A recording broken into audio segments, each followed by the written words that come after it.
Hey everybody, it is Dr. Mandik, and welcome back to Introduction to Philosophy. We are continuing with our unit on the mind-body problem, and in this lecture, lecture 24, we're going to be focusing on one of my all-time favorite philosophical topics, something called qualia. Qualia are a special kind of mental property. Supposedly, some people say there's no such thing as qualia, and what do you think? You're going to find out what hinges on it. Should you believe in the existence of qualia? Is it the most obvious thing in the world that you have qualia? Are qualia what make life worth living? Or is qualia just one of those pieces of philosophy that's just total bullshit and we would have been better off if we never talked about it in the first place? Stay tuned. Qualia figure in heavily in the discussion of the mind-body problem, especially versions of it that get formulated in terms of property dualism. We've been talking a lot about dualism, the stance on the mind-body problem whereby the mind is very different from physical bodies, such as the brain. Substance dualism says that the mind is a completely different thing from any physical thing. The mind is a completely distinct thing from the brain. Property dualism says, well, the brain is the only thing really that matters here, but the brain might have two different kinds of property. One kind of property are the physical properties. So the brain has a weight. Your brain, no offense, weighs only 3 pounds. So does my brain. Everyone's brain, if you're an adult, is about 3 pounds. And that property of the brain is a physical property. It reduces to the weights of the individual components that ultimately are like the atoms that make up the brain. So if you take all the weights of the individual atoms and add them up, you get the weight of the brain. But there's other properties that the brain has, like for example, that there's something it's like when you are in pain. Is that something that's just reducible to what's happening with electrons, neutrons, and protons that make up your brain? Is that reducible in the way that the temperature of a gas is reducible to the mean kinetic energy of the molecules that make up the gas? Or is it irreducibly mental and not in any way definable in terms of the physical properties that the brain has? The property dualists say, yes, qualia. Qualia, like for example, the qualia associated with having painful experiences, or the qualia associated with what it's like to see red, those are non-physical properties. There's no way that they could be reduced to physical properties. And physicalists say either there's no such thing as qualia, so nothing to worry about there, or the qualia are somehow reducible to brain properties. Okay, so part of what makes discussions of qualia a lot of fun is that we talk about zombies. Zombies are cool and fun. We might even talk about other animals besides the human animal. We're going to talk about bats and whether you can know what it's like to be a bat. And we're going to talk more about illusions. We're going to talk about the perception of color and the way in which we experience things through other senses too. That's always fun to think about sensory experiences and some of the illusions that they give rise to. This video is going to have 3 parts. In part 1, we're just going to talk more about qualia, introducing the concept of qualia. In part 2, I'm going to remind you what property, what the distinction is between properties and substances, and the similar distinction between property dualism and substance dualism. And then we're going to get into the best and most important part, part 3, where we examine some of the famous arguments for property dualism. And that's when we're going to get into some stuff like Nagel's argument about whether you can know from a scientific point of view what it's like to be a bat. We're going to talk about Frank Jackson's thought experiment about Mary, the super neuroscientist. We're going to talk about zombies. We're going to talk about this weird hypothetical possibility known as a spectrum inversion. Maybe the way you experience colors is completely the opposite of the way I experience colors. That's spectrum inversion. And we're going to talk about Leibniz again. Leibniz keeps coming up in this course, in part because he is awesome. Anyway, so that's the plan, parts 1, 2, and 3. Let's go back to part 1 and ask about qualia. Do you or someone you know have qualia? Do you have qualia? Is having qualia like having dandruff? Is there like a shampoo you can get to get rid of qualia? What are qualia? Some people say qualia are undefinable. But other people say, well, let's look it up in the dictionary and see if there's a definition. And hey, there is. In the new Oxford American Dictionary, qualia turns out to not be indefinable. There's a definition of it. This actually is a pretty good definition of what the heck qualia are supposed to be. So, by the way, it's worth noting that the word qualia is plural. The singular is quale, and these words come from Latin, and they come from basically the Latin word for quality. So when we're talking about qualia, we're talking about a special kind of qualities. What makes them special is that they're, number one, they're mental, but there's more to it also. They're subjectively accessible. The way you know about them is from the inside by having them. You know them through introspection. So there's lots of qualities in the world. All sorts of things have qualities. People have qualities, like they're virtuous, they're wise and courageous. My coffee cup has a quality. It has the quality of being like round, and it has a quality of being ceramic. So qualities is just another word for properties. There's lots of properties all over the place.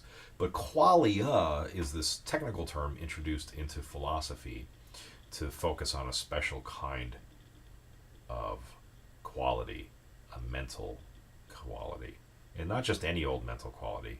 So I think this definition is a pretty good working definition for us. You can't always solve philosophical problems by just looking up in the dictionary. In fact, you can almost never solve a philosophical problem by just looking up in the dictionary. So please don't try to do that. People that write dictionaries are just, I mean, what do they know?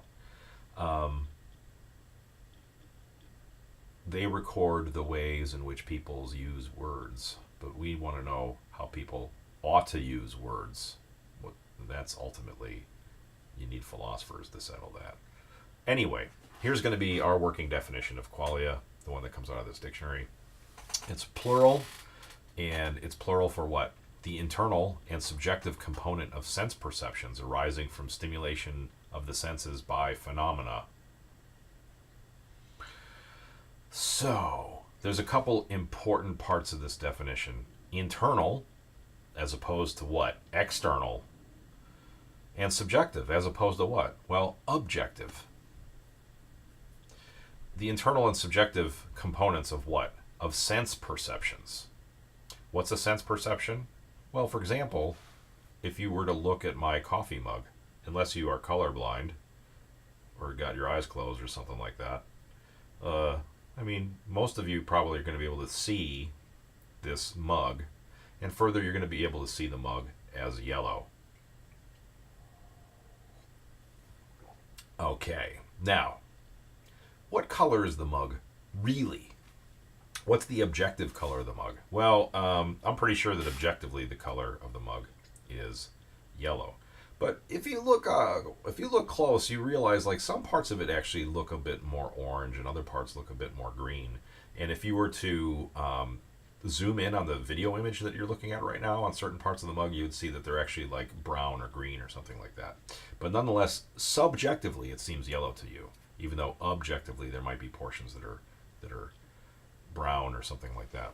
Other ways in which we can illustrate the contrast between what is on the one hand internal and on the other hand external, or what's subjective versus objective when it comes to sensory experiences, we could talk about different kinds of sensory adaptation. So here's one thing that let's all do this together, and don't worry if you look nerdy doing it. So if you have two eyes, you can play along with this, and take your hand or your other hand and cover one of your eyes, and just wait a minute. And most of you know what's going to happen. And the eye that is covered is getting dark adapted. It's getting adapted to the darkness. And before you remove your hand, let me tell you what you're going to do. You're going to pick something that you know to be white or whitish, and after you take your hand off of your face, you're going to alternate between looking at that white thing through the one eye and looking at it through the other eye. And I want you to pay attention to what the white looks like to you. You know that it's white, and some straightforward sense, objectively it really is white, but subjectively there are two different appearances from the one eye versus the other eye. After you've waited for a while, you look through this eye, look through this eye, look through this eye, look through this eye. What is the subjective appearance given to the two different eyes? Some of you might say that the subjective appearance in the one eye is bluer or darker than the other, which is lighter or more yellow. Even though there are these subjective differences, in some sense you could see what objectively is going on there. Another thing that's worth remarking on is that subjectively there's a change. There's a change in what's happening when you, in your mind, when you look through the one eye versus when you look through the other eye. But you appreciate that objectively the white thing is still the same. The white thing is not objectively changing, it's objectively the same. What's changing is something subjective. That contrast between the objective and subjective elements of sensory experience help us focus on what qualia are supposed to be. Qualia are supposed to be the subjective aspects of a sensory experience, the subjective appearance of the things that presumably are objectively out there that you're perceiving. Of course, an idealist will come in and say, it's all subjective, man. There's no objective reality. And with apologies to idealists, you're wrong. Go jump off a cliff and imagine that it didn't happen. I think that most of us aren't idealists in the broad general sense. We appreciate there's an objective reality, and hopefully you end up getting a good grade in objective reality. So if you are some kind of realist, you appreciate that there's a difference between appearance and reality. Things aren't always the way they seem. Sometimes the reality is different from the appearance. The appearance is different from the reality. And we illustrated this with the example of the dark adapted eye. Another example that many of you are familiar with is the way orange juice tastes. Many of you love orange juice. The juice of the orange fruit is a delicious juice, and you love to drink it. Maybe with breakfast, maybe with vodka. But you probably don't enjoy drinking it right after you brushed your teeth. Many of you appreciate, like, oh, right, that sucks. Like, sometimes that happens. You're in a hurry, and you go and you brush your teeth early in the morning, and then you're heading out the door, and you see your glass of orange juice there, and you haven't had any orange juice yet, and you're like, I need some orange juice, and you take a sip, and then, damn, crap, it tastes terrible, because you just got done brushing your teeth. Okay, so there's two different subjective experiences of one and the same juice. One of them is right after you brushed your teeth. That is a different quale than the quale that you have normally when you enjoy orange juice, as opposed to suffer orange juice. Oh, here's another one. I love this one. This kind of illustrates the way in which we're not talking about colors, but we're talking about the subjective appearance of colors when we talk about color qualia. When we talk about a red quale, we're not talking about the color that's out there. We're talking about the color that's in here. So, and this just illustrates the way in which there are these mental colors. What we're going to do here is you're going to stare at a little black square. So let's start off by you stare at this little black square here, and you stare at it for a while. Don't move your eyes for a while. And then when you think maybe about 30 seconds or 60 seconds have gone by, instead of staring at this black square, you're going to stare at the black square that's directly below it. And most of you will appreciate that you're able to see an after image. And you're also going to appreciate that the after image that you see has the opposite colors of the colors that are up here.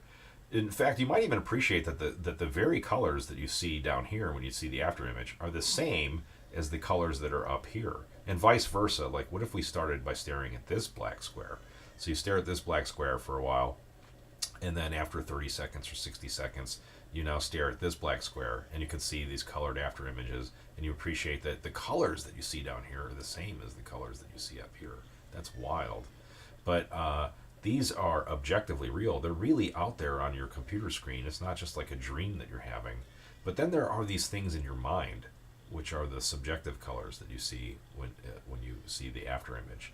Those are qualia, color qualia in particular. Here's another illustration of the way in which qualia are mental. So this is illustrating a kind of illusion, a really cool color illusion. You might wonder, well, what's the illusion supposed to be? And what I want you to do is to look at. I got to remind myself. What are we supposed to be looking at? Look at one of the. Look at one of the. Oh, I got to.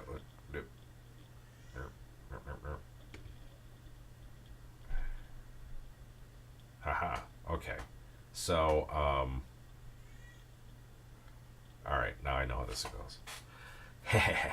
Look over here. You've got two Rubik's cubes. I mean, those are bigger than Rubik's cubes. They got more parts, but you get the idea. If I called them Rubik's cubes, you'd be like, "Yes, I know what you mean, Mandik." So look at this Rubik's Cube over here and look at this Rubik's Cube over here, and you appreciate that this Rubik's Cube has a bunch of different little colored squares on it, and some of the squares are yellow, and some of them are green, and some of them are blue. And same over here. Some of them are blue, some of them are yellow. And you might appreciate that in some sense this Rubik Cube is the same as this Rubik Cube. So just focusing on this row here, we've got blue, yellow, red, blue, green. And same over here, blue, yellow, red, blue, green. What's the difference between these two pictures? You might say, well, this is a picture of a Rubik's Cube bathed in a yellow light. And this is a picture of the same Rubik's Cube, but bathed in a blue light. But now what I want you to do is to focus on the blue regions here. In the yellow picture, focus on the blue regions here. Those are blue, right? And most of you would say, yeah, those are blue. And now focus on the yellow regions here. In the blue picture, those are yellow, right? And you might say, yeah, they're yellow. But now here's the cool part. Here's the twist. If we superimpose a mask, if we were to just put like a white mask on these cubes, revealing only the blue squares over here, so and the yellow squares over here, what you would see is that actually, objectively, this region of the image is not really yellow. It's really a shade of gray. When you got the mask on it, you can see, oh yeah, it's just gray. And further, the blue squares here aren't actually blue. In objective reality, they are gray. So we've got a gray square here. We've got a gray square here. They're the same shade of gray, but depending on the rest of the context, it could give rise to a yellow appearance versus a blue appearance. So that's another illustration of mental appearances, the mental appearance of color. That is qualia, the mental appearance of sensory qualities. So there's something in the external world, it has an impact on your mind, and that impact in your mind, that is qualia. So let's go back to our definition. Now that we've seen those examples, the definition is the internal and subjective component of sense perceptions, the internal and subjective component of sense perceptions arising from stimulation of the senses by phenomenon. What are phenomena? It's just stuff out in the world that can stimulate your senses. Things like Rubik's Cubes and glasses of orange juice. Those are phenomena. This word subjective is really important. What does it mean for something to be subjective? Well, one thing it might mean is that it's the opposite of objective. It is maybe even something that is beyond the methods of science. Science studies things that are objective. It studies things like brains, and it uses techniques that are objective. Techniques like EEG machines and microscopes. But maybe qualia are intrinsically subjective and thus beyond any objective science. And one of the things that might mean is that qualia cannot be explained scientifically. There's one thing that science won't ever be able to explain, and that's qualia. That's one possibility that some philosophers take seriously. Other philosophers think that no, there's something wrong with that, that really whatever qualia are, they're just things happening in your brain. And maybe we don't understand fully right now how they work. Eventually we will, and we will see that qualia are reducible to brain properties. It's worth mentioning that there's other qualia besides the qualia associated with drinking orange juice or looking at a Rubik's Cube. There are qualia that go along with emotional qualia. Qualia are basically the subjective aspects of what it's like to have an experience. And some of the experiences that you have are experiences of your own emotions. So you have an experience of being happy. There's what it feels like to you to be happy. And it's very different from what it feels like to be afraid, which is different still from what it feels like to be angry. Those different subjective aspects of emotions are emotional qualia. So there's other qualia besides, and there's also intellectual qualia, perhaps. That's a bit controversial. Is there a subjective qualia that goes along with understanding that 2 plus 2 equals 4? Or is that an aspect of the mind that is completely separate from qualia? That's a controversial part of this discussion. But less controversial is the claim that there are color qualia and flavor qualia and emotional qualia. Okay, so hopefully at this point you get a feel. That's a pun, by the way. A pun. You have a feel for qualia. The reason it's a pun is because sometimes philosophers refer to qualia as raw feels. So before you think about it, before you process your sensory input, it's just like the bare input, the bare subjective response to an input. It's the raw feel. So now you have a feeling for feeling. Okay, so let's get a reminder of what the distinction is supposed to be between properties and substances. And really it comes down to the word thing and the difference between a thing that has properties and the properties themselves. So here is a thing, and it has properties. So like parts of it are round, it has the property being round. It is rigid, it is somewhat heavy, it is painful to hit on your head, and parts of it are shiny. Those are all properties. The property being shiny is a property of this thing. But there's a big difference between a thing and a property. If you took the thing away, like if this thing stopped existing, the shininess would stop existing too. But you could take away the shininess and still have the thing. How could I take away the shininess and leave the thing behind? Well, one thing I could do is take a piece of sandpaper and just scuff this all up so it's not shiny anymore. So I can change the properties and still have the thing. That should remind you of Descartes and the wax. Descartes was just super pumped up about the fact that he knew that the wax was the same, even though all its properties changed. And he was supposing that this helped improve rationalism. And it's actually a really good argument. There's this thing that it seems like we know. And it's not reducible to what is directly given to the senses. What is the thing that we think we know? We think that we know that there is one thing across all these moments in time. One piece of wax. But what's given to the senses? Just a bunch of changing qualities.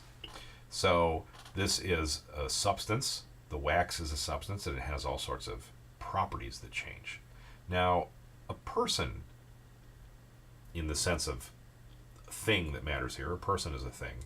Now, a lot of you believe that it's immoral to treat people as things, and there is a sense in which that is absolutely correct. You shouldn't treat a person as a thing if what it means is to treat them as a mere means to an end. Kant seemed to be right about that, in my opinion, that you shouldn't treat someone just as a mere thing or a mere object. You should distinguish between a person and a loaf of bread, for example, or you should distinguish between a baby and a football, quite frankly. But there's another sense of the word thing in which a baby is as much a thing as a football, and that is they all have properties. So, property dualism is the claim that the universe has two very different kinds of property in it. Most of the universe is filled with physical properties, but when we get to the mind, especially when we get to qualia, says the property dualist, now we're dealing with a completely different kind of property, a property that is irreducible to any physical properties. So, substance dualist says mind and physical bodies are two distinct sorts of things. And the property dualist says, look, there's maybe just one kind of thing. There's a bunch of things, and these things sometimes have, in addition to their physical properties, they have irreducibly mental properties. That's property dualism. I keep using this word irreducible, so it might be worth spending some time to think about reducible versus non-reducible. What does it mean for a property to be physically reducible versus a property being irreducibly non-physical? What does it mean to reduce in this context? And one example that I think is pretty clear for illustrating this sort of stuff. And this is related to some stuff we talked about back during lecture 11 when we were talking about explanations. This is when we were talking about metaphysics and the similarity between metaphysics and science, and how sometimes science needs to go beyond what's given to the senses to posit the existence of things that would explain what's presented to the senses. You cannot see a gas molecule. You can sense that there's gas. You can sense that it has a certain temperature and a certain pressure, and you wonder why it has that temperature, or why that has that pressure, and you posit the existence of gas molecules. And the molecules have velocities and masses, and you take the properties of the gas as a whole, like its temperature and its pressure, and you reduce it to the properties of the components, like the gas molecules themselves. So temperature is the average kinetic energy of the molecules. Pressure is the average. Pressure is like momentum. So like one ball hitting the side of the container, that imputes a little bit of force. It pushes against the container. Just like if a car rear-ended your car, they'd push against your car. This little molecule is pushing against the outside of the container. The more molecules pushing results in more force pushing out against the container. As you heat this up, the molecules move faster, and they're going to hit it harder. And so that's why you get this relationship between pressure and temperature. You increase the temperature, that results in an increase in pressure. So what we've done is we've taken these observable properties, pressure and temperature, and we have reduced them to the properties of the molecules. And so temperature and pressure turn out to be physically reducible. We can reduce them to the physics of molecules. But how about qualia? How about what it's like for you to see red? Can that just be reducible to what's going on in your brain? That is the question. And the property dualist says no. And the physicalist says yes. Yes, it is reducible. The property dualist says no, it is not reducible. What it's like to be a bat is not reducible to what's going on in the bat brain. What it's like to see red is not reducible to what's going on in the visual system of the human brain. Let's get a little bit more into these arguments. So now we're in part 3, and we're going to look at the famous arguments for property dualism and some of the cool thought experiments that go along with those arguments.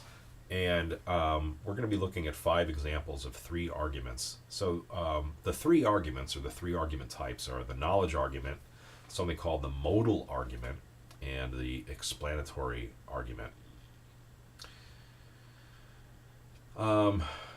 Did I mess up the slide? The explanatory argument might be better called the explanatory gap argument. So I'm going to change the slide right now, because you know what?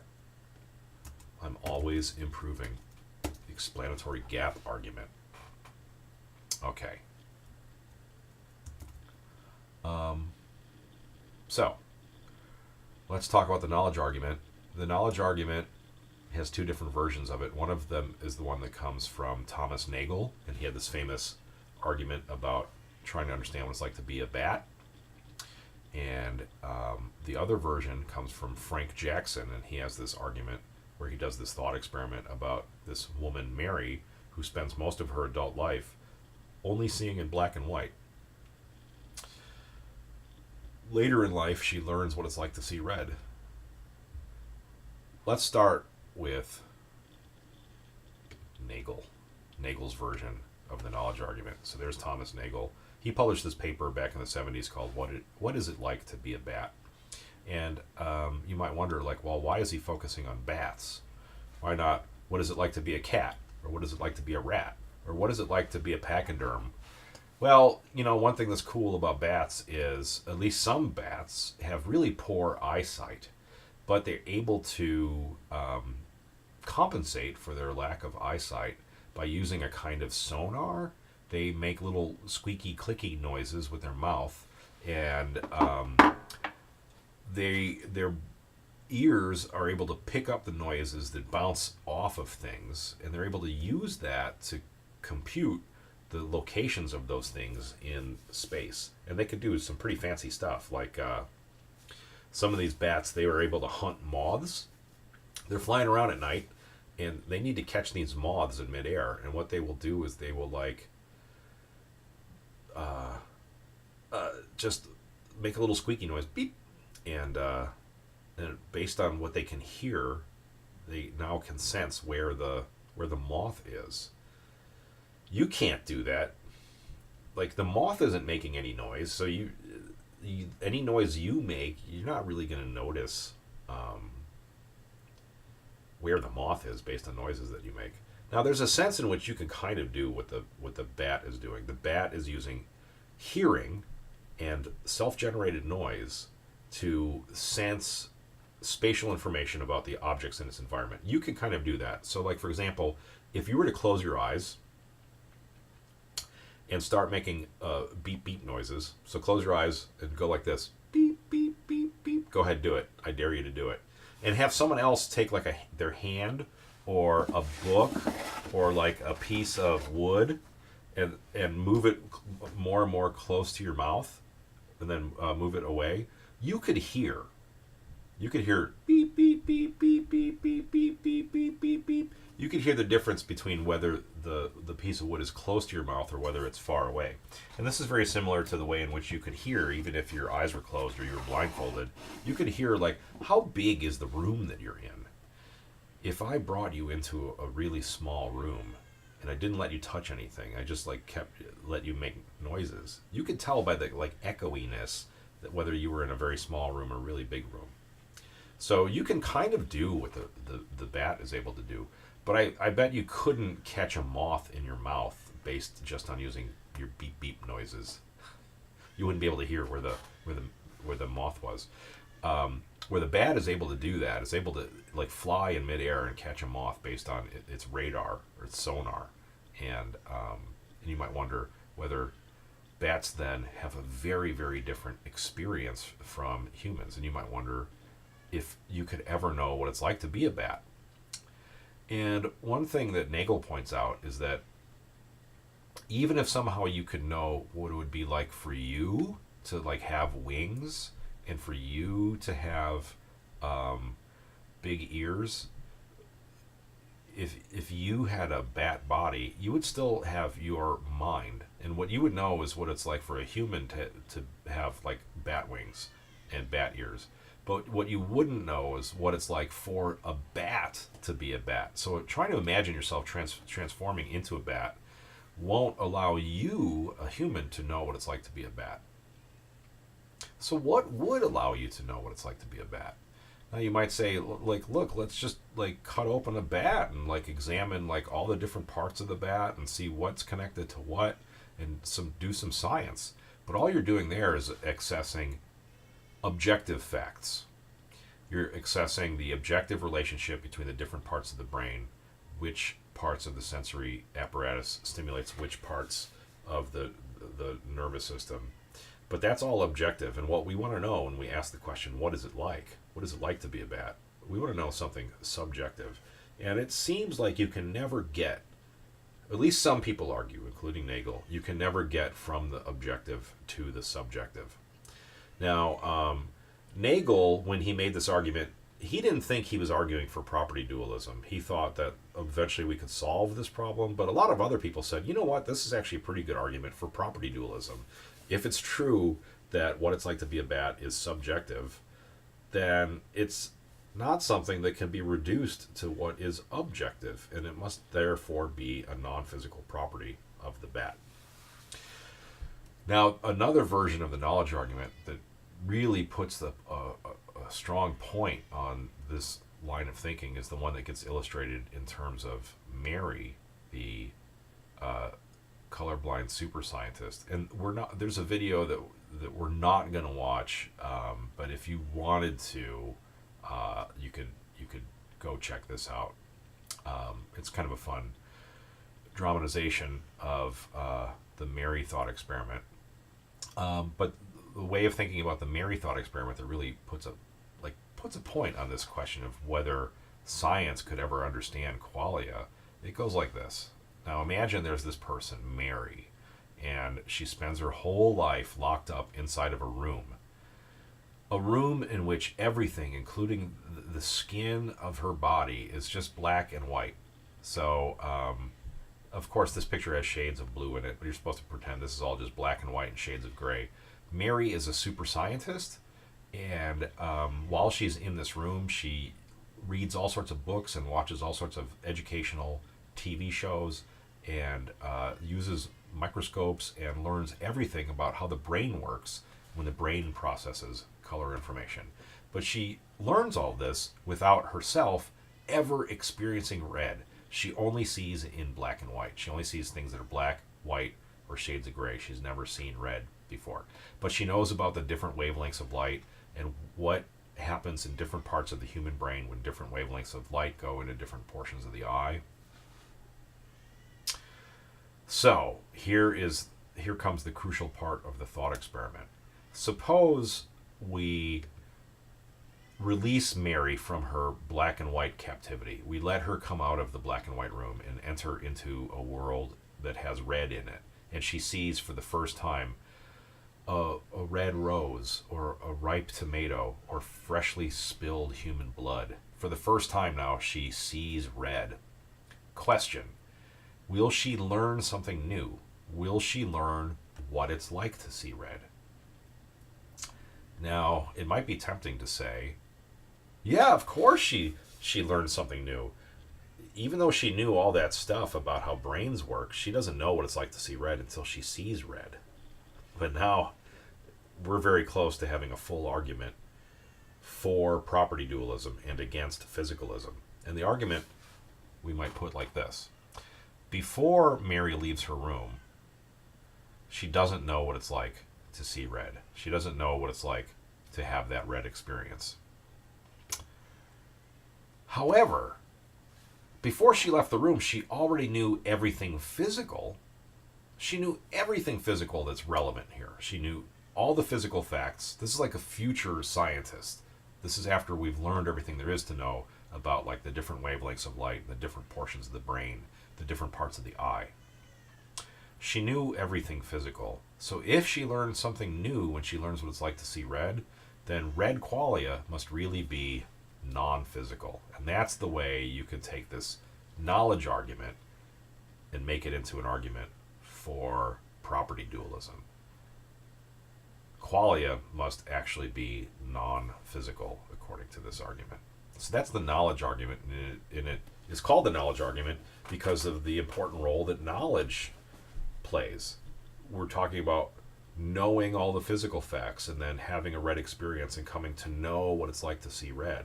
And it looks like those are very different kinds of knowledge.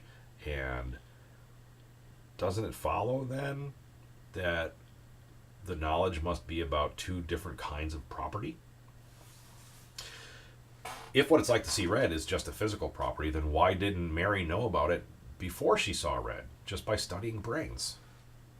Shouldn't the physicalists say that if Mary knows everything before she sees red, that when she sees red for the first time, she says, oh yeah, I knew it would be like that? Isn't that what the physicalists should say? We're going to switch now to another argument. This is known as the modal argument. Instead of the knowledge argument, it's the modal argument. Instead of being about knowledge, it's going to be about something called modality. In philosophy, modality is the study of possibility and necessity. And we're going to access claims about what's possible and what's necessary in terms of what we can access through what is conceivable. So we're going to be doing some thought experiments and accessing what seems to be conceivable or inconceivable with respect to qualia. And according to this argument, there's going to be certain things that are conceivable, and it's going to follow from their being conceivable that they're possible. And since they're possible, it's supposed to follow that qualia are irreducibly non-physical. There's two versions of the modal argument, and they hinge on two different thought experiments, two different allegedly conceivable hypothetical scenarios. Now, this is going to get confusing, and part of what's confusing about it is you're going to be asked to think about things that maybe are inconceivable. And the question is, well, is it conceivable or not? Okay, so you're going to get a little confused because maybe you think it's inconceivable, And since you think it's inconceivable, you're wondering what all the other people are talking about. If it really is inconceivable, then they're not actually talking about anything. And so it's going to get very confusing. But you know what? Part of the point of philosophy is to be able to deal gracefully with intensely confusing things and have fun doing it. So let's first start with something called the inverted spectrum. The idea of the inverted spectrum is that there could be, hypothetically, two people that are exactly the same in all physical respects, aside from, say, their spatial location. They're two different people, so they're in two different places, but otherwise they are exactly the same physically, meaning they're the exact same height. They have exactly the same brains down to the cell, exactly the same patterns of connections between the neurons in their brains. But even though they're physically exactly alike, when they look at a banana, the way the banana looks to the one, the subjective quality of looking at the banana is the exact opposite of when the other one looks at it. Or we might illustrate it with this. Imagine we've got two people that are physically exactly alike. And being physically exactly alike, they're behaviorally exactly alike. That means they say all the same things because they, being physical, they're going to, all their internal structures are going to react to external stimuli in all the same ways. They're going to behave in all the same ways. And saying things is just a verbal behavior. So they're going to say all the same things. When you present them with a strawberry and ask them, what color is it? They are going to say the word red. However, in the thought experiment, we're asked, isn't it conceivable that even though they're physically the same, the subjective experience of the one person is the opposite of the subjective experience of the other one? So we might say, if you had a physical twin, and what it's like for you to see strawberries is like this, well, this physical twin, when they see strawberries, what it's like for them is like what it would be like for you to see a green strawberry. Now, the weird part of this is like, how would you even know whether they had inverted qualia or not? You can't ask them, hey, do you have green qualia? Or because they're going to tell you, no, when I look at strawberries, they are red. Why are they going to tell you that? Well, because that's what you would say, and they are physically just like you, and so they're going to move their mouths in all the same ways that you move your mouth. Their utterances are going to have the same physical causes. Isn't it conceivable that even though you have the same brains, that when presented with the same strawberry, isn't it conceivable that what it's like is very different? On the inside, subjectively, the qualia associated with the one experience is the opposite of the qualia associated with the other experience. Isn't it conceivable that two people who are exactly alike in all relevant ways can nonetheless see the colors in opposite ways? Is that conceivable?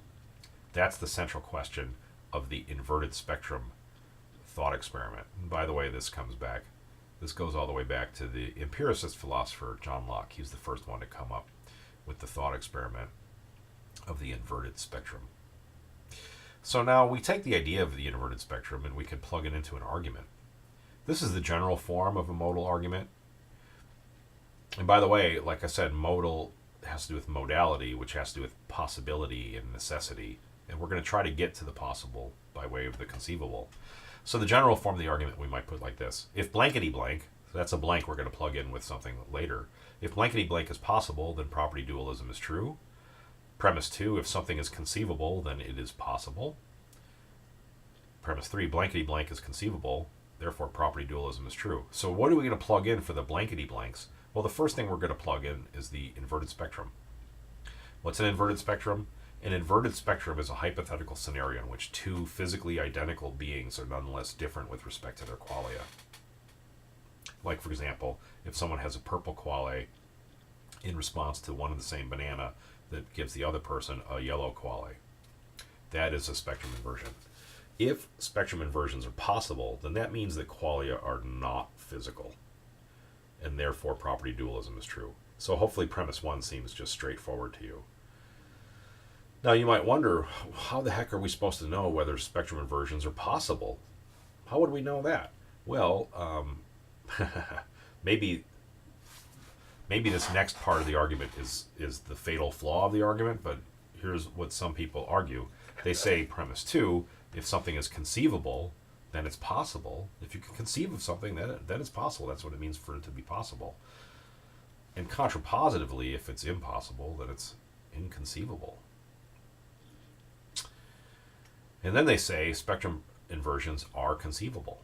Therefore, property dualism is true. And you might wonder how to argue against this. And you might say, maybe I don't like premise 2. I don't think just because something is conceivable means that it's possible. Or maybe you don't like premise 3. You think that spectrum inversions aren't conceivable. Okay, so that's the spectrum inversion version of the modal argument. There's another one that's the zombie version. Now, a zombie, when you see monster movies, a zombie is like an undead being that goes around eating brains. And in philosophy, it's not as cool. When we say a zombie, we're talking about someone who is just like a regular person in all objective physical respects, but they lack qualia.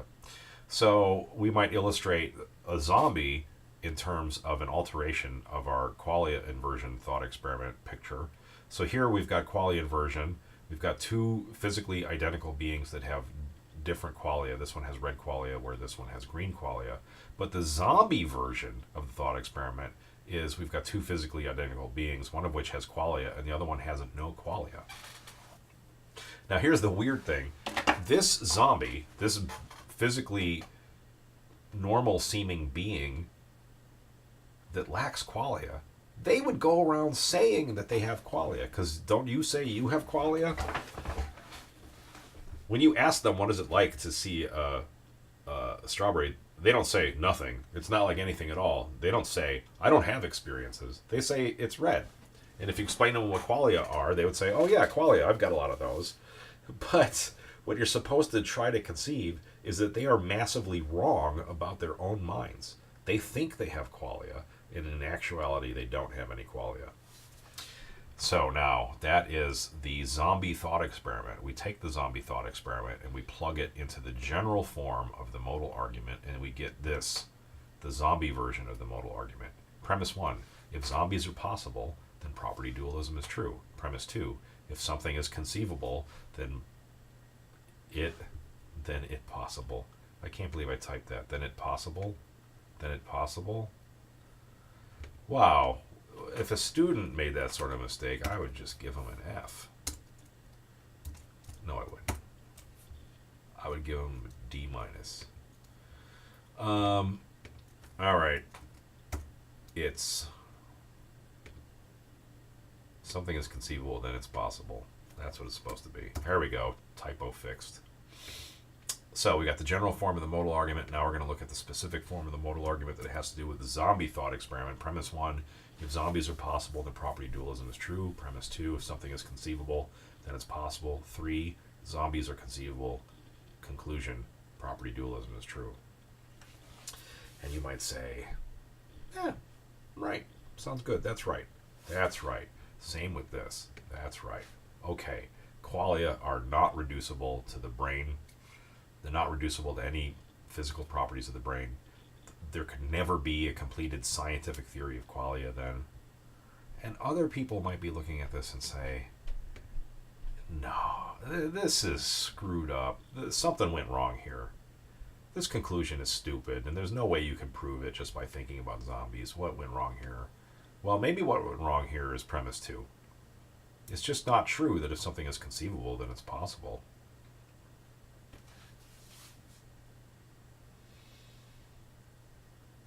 Take, for example, a really abstract mathematical question. Can you conceive of a largest prime number that even though there's always more numbers, eventually there's going to be a largest prime number, and every number larger than it won't be prime? Can you conceive of that? You might say that you understand it perfectly well. You understand that what a prime number is a number that is only divisible by itself and 1. And by the way, 1 is not a prime number. um, and it's possible, isn't it, or at least conceivable, that there's no largest one. But now it might turn out that despite what you can conceive, there actually is no such thing as a largest prime number. I don't know if it's been mathematically proved yet or not, but couldn't it turn out that really, even though you can conceive of a largest prime number, there is no such thing as a largest prime number? So arguably the connection between what's conceivable and what's possible is quite weak. Maybe you can conceive of all sorts of things, but that doesn't mean they're possible. Another way to go is to say that zombies are just not conceivable. It's just not conceivable. Now, how would you actually substantiate that argument? You can't. It's not very useful to just say, "Sorry, I can't conceive of it." Well, maybe you're not trying hard enough. But here's an argument that maybe the idea of zombies just doesn't make any sense whatsoever. If zombies are conceivable, that means it's conceivable for someone to be just like you, but they lack qualia. Now, one way in which they could be just like you is they could have all the same thoughts that you have. Now, thoughts are different from qualia. Qualia are these aspects of sensory experiences, but thoughts aren't the same as sensory experiences.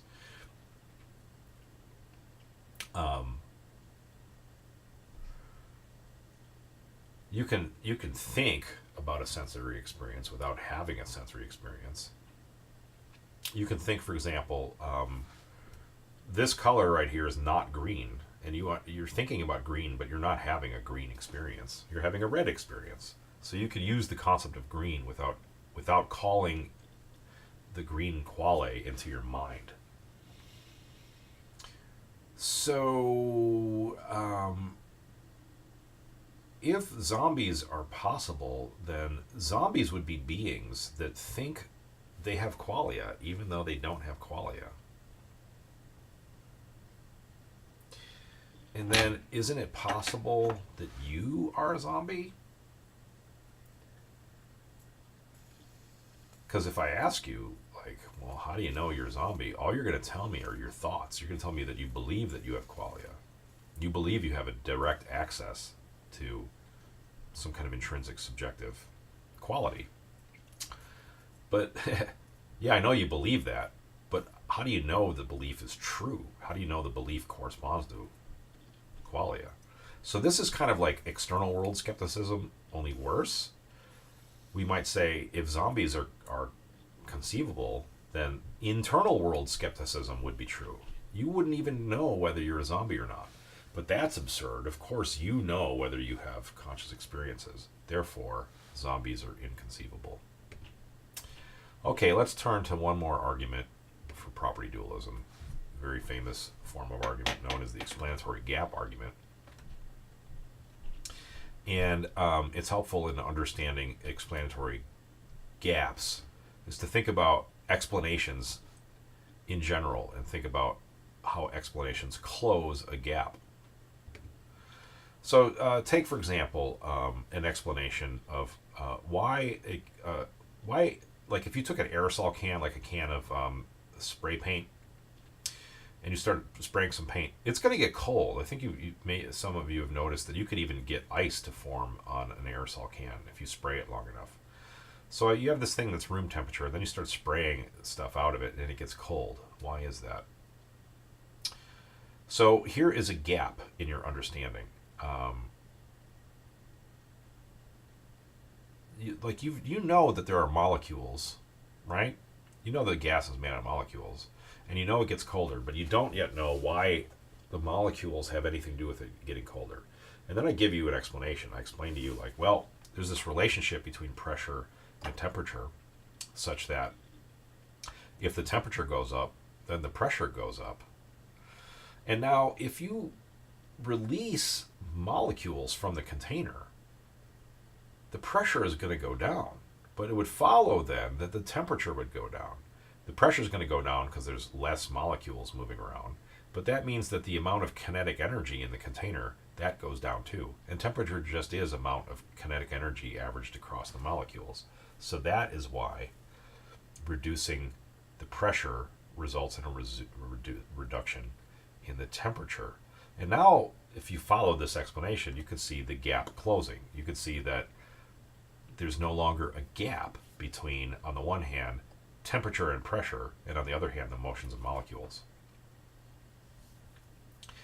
If qualia just are a bunch of the stuff that the molecules in your brain are doing, then the gap will similarly be closed at least one day. But Leibniz and other people have said, you know what, the gap will always be open. And one way of imagining that is to go on a fantastic voyage. I don't know if you guys are familiar with the Fantastic Voyage movies where scientists shrink down and they go inside the human body. And there's a little shrunk down spaceship submarine thing with scientists inside of it. And they're inside a blood vessel and they're looking at some red blood cells. Now, way, way, way before movies, Leibniz imagined shrinking down and going inside of a brain. And he imagined that basically what he would see inside the brain is philosophically no different than what he would see if he went inside a mill, if he went inside of a factory. Yes, the brain is squishy and stuff, but what it's made out of are material complexes, material parts, things that take up space and push against one another. He shrinks down, he looks and he sees that, and he says, you know what? Nothing that I see would explain for me how it is that a person can have a perception of red.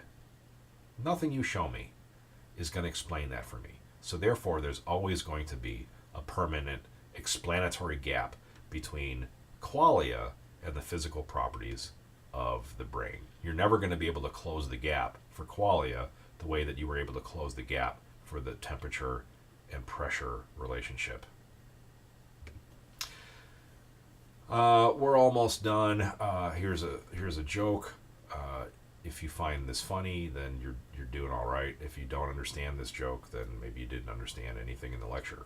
I think that's hilarious. When you finally empirically observe your qualia as necessarily existing non-physical properties of objects. There's Bart Simpson. Hey, cool, it's my qualia. You don't get it? Sorry. Well, maybe this will cheer you up. How about some extra credit? Spell out in your own words a 500-word mini essay against... spell out in your own words in a 500-word mini essay an argument against property dualism. This must be turned in through Blackboard as the assignment known as Extra Credit Essay Beta. So you go to Blackboard, you look for an assignment called Extra Credit Essay Beta, and you upload this thingamajig, and you're going to get some extra credit. This is a little bonus for the students that have been paying attention to the lectures. A bunch of students haven't been paying attention, and this one is going to whiz right by them, and they won't get the extra credit. Sorry. Study questions. Study question number 1. An inverted spectrum is A, the hypothetical mental intermediary of which one is directly aware when one perceives physical objects, the latter of which one can only be aware of indirectly. B, a hypothetical scenario in which people who are physically, functionally, or behaviorally similar nonetheless differ with respect to the ways colors appear to them. C, a hypothetical being that is behaviorally, physically, or functionally similar to normal humans, but is devoid of consciousness or qualia. D, a hypothetical being that suddenly pops into existence and, despite lacking a history, is otherwise physically identical to a normal human being. E, the hypothetical hypodermic hypnosis that's hyped by hip-hoppers and hipsters alike. Study question 2. A zombie is A, a cocktail made of fruit juices, liqueurs, and various rums, so named for its perceived effects upon the drinker. B, an animated corpse raised by magical means, such as witchcraft. C, a being that is behaviorally, physically, or functionally similar to normal humans, but is devoid of consciousness or qualia. D, a computer accessed by a hacker without the owner's knowledge and used for purposes such as sending spam. E, a mindless, reanimated corpse with a hunger for human flesh, and particularly for human brains. And study question 3. Property dualism is A, the view that perhaps a person is just one thing but has two very different sorts of properties, physical properties and irreducible mental properties. B, the view that minds and physical bodies are two distinct kinds of things. C, the view that mental properties are just a special kind of brain property that, for example, the pleasantness of pleasure as well as the painfulness of pain just are complex patterns of electrochemical activity in the central nervous system. D, the view from nowhere. E, the view that everything that happens has to happen and could not have been otherwise. So, what do you think the answer for study question 1 is, the inverted spectrum? Well, I think the answer is probably going to be one of these hypothetical scenarios. Which one is it? Is it B or C? Well, one of them is about someone who is devoid of consciousness or qualia, and that's not a spectrum inversion, that is a zombie. So it's B. B is the correct answer for study question number 1. Study question number 2, what's a zombie? Well, some of you might recognize that these are all different definitions of zombie. If you could look them up on the internet, and yes, there is a drink called a zombie, and this is the definition of that drink. And if you are in computer science, you may have heard of the term zombie. And if you're a fan of horror movies, you may have heard of these other definitions of zombie. But this is a philosophy class. Which answer is most relevant to the philosophy class? And that is C, a being that is behaviorally, physically, or functionally similar to normal humans, but is devoid of consciousness or qualia. And the answer to study question 3, property dualism, is what? A, the view that perhaps a person is just one thing, but has two very different sorts of properties. And that's what it says here. So study questions 1, 2, and 3 are answered by B, C, and A, respectively. And that brings us to the end of the lecture, and hopefully you're having some very pleasant qualia right now. End of the lecture, qualia. Until next time, I will be a zombie.